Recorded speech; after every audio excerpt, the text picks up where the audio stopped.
আসসালামু আলাইকুম রহমতুল্লাহি বারাকাতু। সম্মানিত দর্শক, আমাকে দেখার জন্য এবং শোনার জন্য আপনাদের স্বাগত। সম্মানিত দর্শক, জাতিসংঘ ভলকার তুর্ক অর্থাৎ জাতিসংঘের যে মানবাধিকারের প্রধান ভলকার তুর্ক, এই লোকটি একের পর এক বোমা ফাটিয়ে চলেছেন।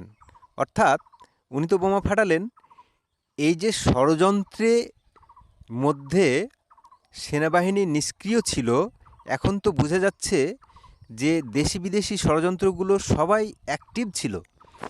এখন সমন্বয়করা কিংবা যারা কিনা সামনে থেকে নেতৃত্ব দিয়েছিল, তারা হয়তো বা এই সংবাদটি আগে পেয়ে গিয়েছিল যে জাতিসংঘ আমাদের সেনাবাহিনীকে গুলি চালাতে কিংবা বল প্রয়োগ করতে নিষেধ করেছিল। অর্থাৎ তাদের সেনাবাহিনীকে ভয় দেখিয়েছিল, যদি ছাত্রদের উপরে গুলি চালানো হয় কিংবা ছাত্রদের উপরে বল প্রয়োগ করা হয়, তাহলে জাতিসংঘ মিশনে যে আমাদের সেনাবাহিনী যায় এবং প্রত্যেক বছরে আমাদের সেনাবাহিনী গিয়ে যে তারা লক্ষ লক্ষ কোটি কোটি টাকা নিয়ে আসে, তারা এটা থেকে বঞ্চিত হতো। চিন্তা করেন, এই ভয় দেখিয়ে একটা সরকারকে ফেলে দিল। একটা দেশে সবসময় মাথায় রাখবেন, একটা দেশে যদি সেনাবাহিনী সম্পূর্ণ সরকারের বিরোধী চলে যায়, সরকারের বিপক্ষে চলে যায়, তাহলে সেই সরকার টিকে থাকা সবচেয়ে বড় কঠিন হয়ে যাবে। তাই ঘটেছে।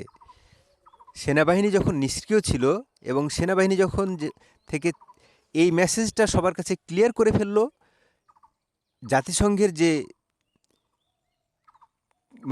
ভাষণ বা জাতিসংঘের যে কথা, অর্থাৎ ভলকার তুর্ক যে কথাটা বলছেন যে বাংলাদেশে আমরা সেনাবাহিনীকে নিষেধ করেছিলাম যেন তারা বল প্রয়োগ না করে, আর যদি বল প্রয়োগ করে তাহলে আমরা জাতিসংঘ মিশনে তাদেরকে আর ডাকবো না বা নেব না।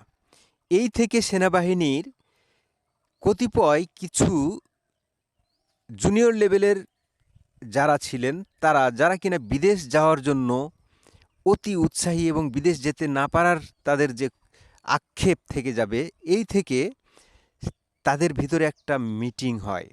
এই মিটিংটা তখন কিছু কিছু মিডিয়াতে এখন শোনা যায় যে সেই মিটিং থেকেই তারা সিদ্ধান্ত নিয়ে ফেলে যে ছাত্রদের উপরে কিংবা আন্দোলনকারীদের উপরে কোনো বল প্রয়োগ করা হবে না। আপনারা হয়তো একটা ভাষণ শুনেছিলেন একজন সেনা প্রধানের, যে সারা বাংলাদেশের মানুষ যদি আপনারা একদিকে হয়ে আপনারা সেনাবাহিনীর সাথে যদি মনে করেন যুদ্ধ করবেন, তাহলে 10 মিনিটও টিকতে পারবেন না।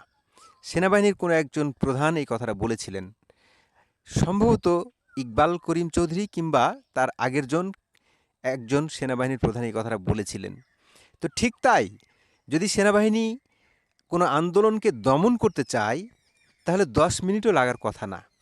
সেখানে সেনাবাহিনী যখন নীরব দর্শকের ভূমিকা পালন করলো, যখন উত্তরার দিক থেকে, আজিমপুরের দিক থেকে, যাত্রাবাড়ির দিক থেকে যখন জনগণ যখন রাস্তায় নেমে আসলো, তখন এই সেনাবাহিনী তখন জনগণকে সাথে নিয়ে তারা গণভবনের দিকে আসতে থাকলো।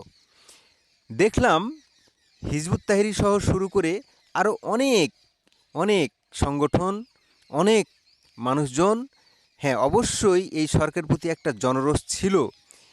বিক্ষুব্ধ জনতা তাদেরকে ফুলেল শুভেচ্ছা দিয়ে, ফুল দিয়ে বরণ করলো সেনাবাহিনীকে, এবং সেনাবাহিনীর সাথে সাথে হেঁটে এসে এই সরকার পতন ঘটিয়ে ফেলল। তাহলে কি আসলে সেনাকু হয়েছে? আমরা বলতে পারি না। আসলে এর ইতিহাস হয়তো একদিন আমরা জানব, জানি না কখন এটা জানব। তবে আমাদের প্রধান উপদেষ্টা যেভাবে বলেন যে এটা একটা ম্যাটিকুলাস ডিজাইন, এই দেখেন, ম্যাটিকুলাস ডিজাইন যদি না হয়, তাহলে একটার পর একটা কিন্তু ঘটনাগুলো দুয়ে দুয়ে চার মিলে যায়। ডোনাল্ড ট্রাম্প যেভাবে বলছেন যে $29 মিলিয়ন এই সরকারের পট পরিবর্তন করার জন্য দিয়েছেন বাংলাদেশে, এটা একটা ঘটনা। একটা ঘটনা হচ্ছে জাতিসংঘ আবার যখন দেখেন জাতিসংঘ একটা রিপোর্ট দিয়েছে, জাতিসংঘ যে রিপোর্টটা দিয়েছে সেই রিপোর্টটা কোথাও যেন মনে হচ্ছে এই রিপোর্টটা কেউ বাংলাদেশের সরকার কিংবা বাংলাদেশের জামায়াত ইসলাম যারা কিনা বলে আসছিল আগে থেকে, তাদের সাথে যেন হুব জাতিসংঘের মানবাধিকার কমিশন এই ভলকার তুর্ক কিন্তু সব কিছু রিপোর্ট প্রদান করেছেন এবং একচেটিয়াভাবে আওয়ামী লীগকে, অবশ্যই আওয়ামী লীগের দোষ আছে, তবে যেভাবে একচেটিয়াভাবে আওয়ামী লীগকে দোষারোপ করা হয়েছে সেটা সন্দেহের ঊর্ধ্বে নয়। দর্শক, এখানে যে বিদেশি চক্র একটা কাজ করেছে এবং এখনও করছে সেটা আসলে কোথাও যেন আমরা বুঝতে পারছি, কারণ কোথাও যেন স্বাধীনতার সকল প্রতীকগুলোকে সব কিছু যেন এলোমেলো করে ফেলা হচ্ছে। দর্শক, আমার মতামতের সাথে আপনাদের ভিন্নতা থাকতেই পারে, আপনাদের ভিন্ন মতকে আমি রেসপেক্ট করি। সুপ্রিয় দর্শক, আমার চ্যানেলটি নতুন, সাবস্ক্রাইব করে সাথে থাকবেন। দর্শক, কথা হবে অন্য কোনো একটি ভিডিওতে ভিন্ন কোনো একটা প্রসঙ্গ নিয়ে। সেই প্রত্যাশাই, ভালো থাকবেন, সুস্থ থাকবেন, একদম চোখ কান নাক খুলে রাখবেন। আসসালামু আলাইকুম রহমতুল্লাহি ওয়া বারাকাতুহু।